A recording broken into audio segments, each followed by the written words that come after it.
नमस्कार दोस्तों, स्वागत है आपका स्टेनो गुरु यूट्यूब चैनल। दोस्तों आज की वीडियो में हम लोग प्रैक्टिस करेंगे 70 शब्द प्रति मिनट की स्पीड से डिक्टेशन, जो कि लीगल मैटर होगा। यह डिक्टेशन दोस्तों हमारी मंथली पत्रिका जो कि 15 तारीख को प्रत्येक माह को अपलोड की जाता है, तो इस भाग 3 का पत्रिका अपलोड कर दिया गया है। अगर आपको PDF चाहिए तो वीडियो के डिस्क्रिप्शन में लिंक दिया गया है, वहाँ से डाउनलोड कर सकते हैं। उसी पत्रिका से आज का डिक्टेशन रहेगा। प्रतिलेखन संख्या 3 और 4 को हम आज यहाँ पे डिक्टेट करेंगे। लीगल मैटर होगा।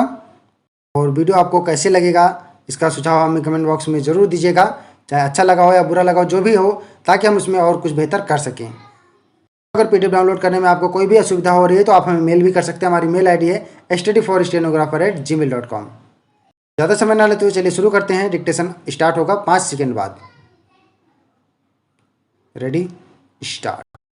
देवियों और सज्जनों, मैं न्याय के इस शानदार भवन में कार्य आरंभ करने के लिए राजस्थान उच्च न्यायालय के मुख्य न्यायाधीश और उनके सभी साथी न्यायाधीशों और सभी अधिवक्ताओं को बधाई देता हूँ। मैं इस परियोजना के लिए मुख्यमंत्री के नेतृत्व में राजस्थान सरकार के योगदान की सराहना करता हूँ। निःशुल्क कानूनी सहायता उपलब्ध कराने के इस प्रयास में मुझे भारत के सर्वश्रेष्ठ विधिवेत्ताओं में शुमार लंबे समय तक भारत सरकार में कानून मंत्री के पद को सुशोभित करने वाले स्वर्गीय अशोक सेन से बहुत प्रेरणा मिलती थी।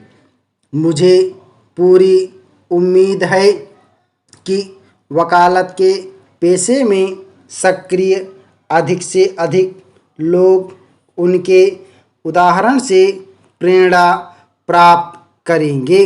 निःशुल्क कानूनी सहायता देने के इस कार्य में बेंच और बार के सभी सदस्यों का सामूहिक प्रयास ही प्रभावी सिद्ध हो सकेगा। आज के युग में असमानता दूर करने और सामाजिक परिवर्तन लाने में टेक्नोलॉजी से बहुत सहायता मिली है।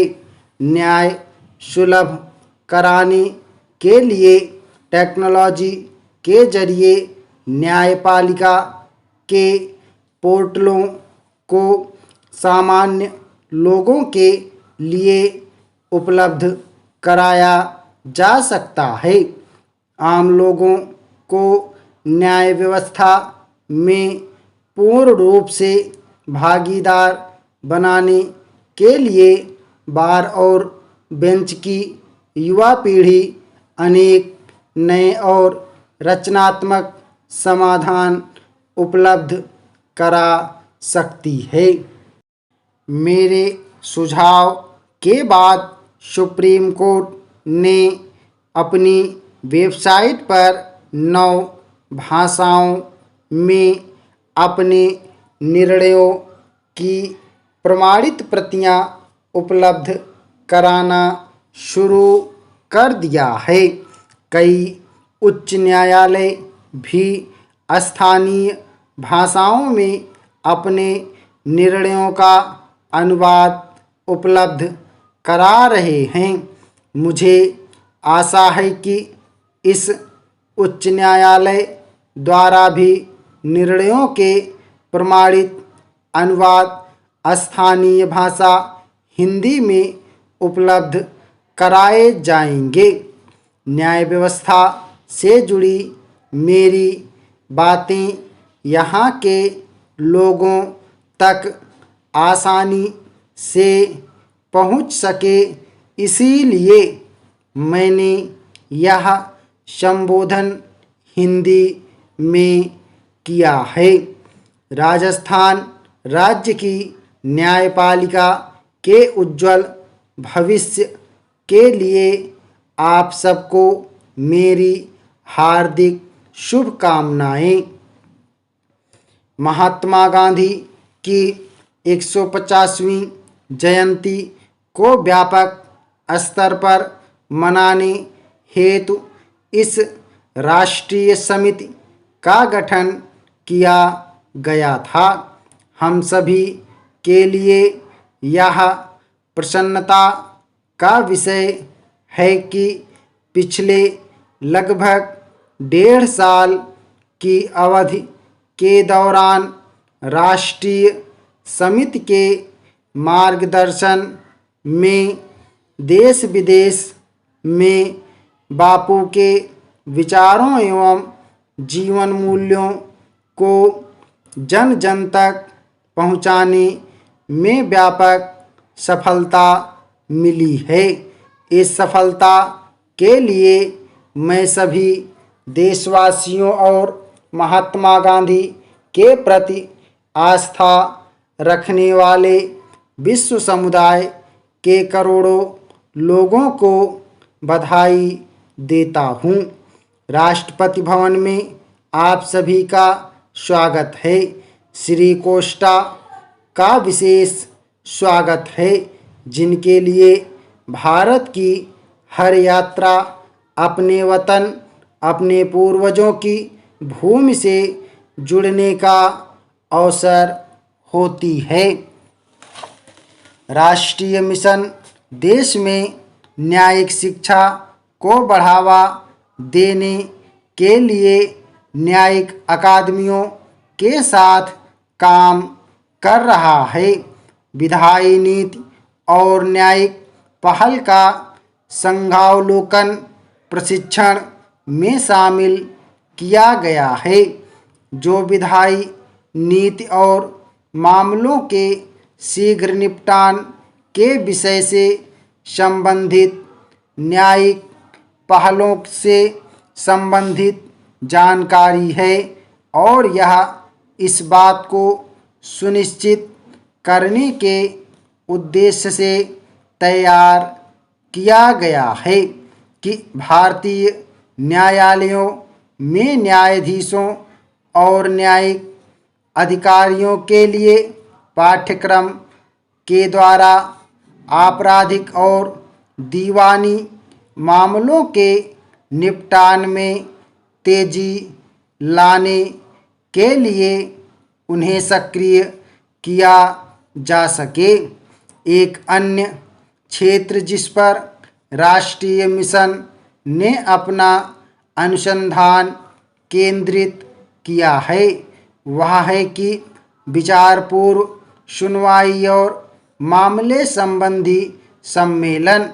अंत में राष्ट्रीय मिशन उच्चतम न्यायालय के राष्ट्रीय न्यायालय प्रबंधन प्रणाली, जो मई 2012 के बाद से अस्तित्व में आई है, के साथ घनिष्ठ समन्वय में काम करता है और न्यायालय प्रक्रियाओं और नियमों, न्यायालय विकास योजना, न्यायालय उत्कृष्टता के लिए राष्ट्रीय फ्रेमवर्क, न्यायपालिका में मानव संसाधन विकास और न्यायिक आंकड़ों के मानकीकरण की जांच करता है।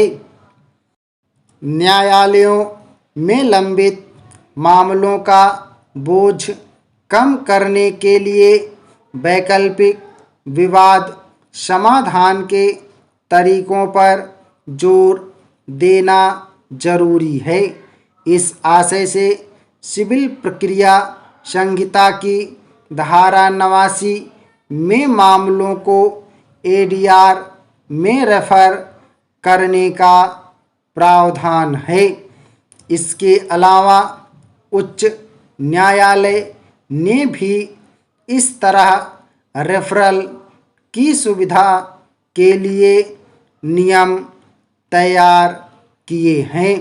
देश भर में उच्च न्यायालयों के साथ ही जिला और अधीनस्थ न्यायालयों में एडीआर मध्यस्थता केंद्र स्थापित किए जा रहे हैं। भारत का विधि आयोग और अन्य विशेष समितियां पिछले कुछ वर्षों में देश में आपराधिक न्याय प्रणाली के मौजूदा ढांचे में संशोधन के कई सुझावों की सिफारिशें की हैं। इस सिफारिशों में से कुछ पहले से ही भारतीय दंड संहिता, दंड प्रक्रिया संहिता और साक्ष्य अधिनियम में संशोधन के माध्यम से लागू हैं। स्टॉप। ओके दोस्तों, 70 वर्ड प्रति मिनट की स्पीड से था, पूरे 10 मिनट का डिक्टेशन था। तो आप लोग इसको प्रैक्टिस जरूर करिएगा। और वीडियो कैसा लगा, अपना बहुमूल्य सुझाव हमें कमेंट बॉक्स में ज़रूर दीजिएगा। डिक्टेशन दोस्तों हमारी मंथली पत्रिका का भाग 3 से लिया गया है। अगर आपको इस पत्रिका को चाहिए तो वीडियो के डिस्क्रिप्शन में लिंक दिया गया है, वहाँ से डाउनलोड कर सकते हैं। अगर आपको डाउनलोड करने में कोई प्रॉब्लम हो रही है तो आप हमें मेल भी कर सकते हैं studyforstenographer@gmail.com पर। मिलते हैं अगले वीडियो में नए डिक्टेशन के साथ। तब तक के लिए बाय। Thanks for watching. जय हिंद, जय भारत।